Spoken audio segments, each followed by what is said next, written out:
اس عید پر ایک عجیب سی کیفیت آپ پر بھی طاری تھی، ہم پر بھی طاری تھی،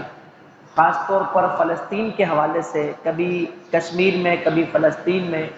کبھی کہاں، کبھی برما میں، کبھی اس طریقے سے ساری چیزیں آپ دیکھتے ہیں کہ مسلمان جو ہے وہ ظلم کا شکار ہے۔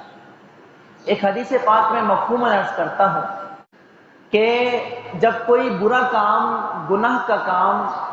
یا اس طرح کا ظلم جب ایک مسلمان ہوتے ہوئے دیکھتا ہے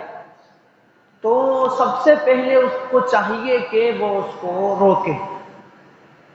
تو یہاں پر وہ لوگ آتے ہیں کہ سب سے پہلے وہ لوگ ہیں جن کے پاس طاقت ہے، اقتدار ہے، وہ اس کو روکیں، وہ اس کے خلاف جو ہے اقدام اٹھائیں اور اس کے خلاف آواز اٹھائیں، اور نہ صرف آواز اٹھائیں بلکہ عملی طور پر، چونکہ وہاں پر یہ ہے کہ اپنے ہاتھ سے اس کو روکیں۔ حدیث پاک کے الفاظ ہیں کہ اس کو اپنے ہاتھ سے روکے۔ تو یہاں پر علماء نے فرمایا کہ اپنے ہاتھ سے روکنے کا مطلب یہاں جن کے پاس اقتدار ہے، طاقت ہے، پاور ہے، وہ اس کو اپنے ہاتھ سے روکیں، یعنی اقتدار سے، طاقت سے،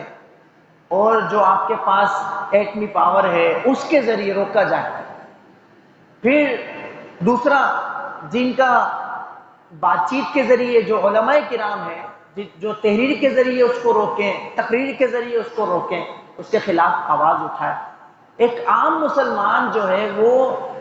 دل میں اس کو برا جانے، یہ ایمان کا سب سے ہلکا درجہ ہے۔ لیکن ہم دیکھتے ہیں کہ جن کے پاس طاقت ہے وہ بھی بس صرف بات چیت سے ہی کام چلا رہا ہے کہ بس ہم بات کریں گے، جہاں پر ایک طاقت کا اظہار کرنا چاہیے وہاں پر اس کا بھی اظہار نہیں ہو رہا۔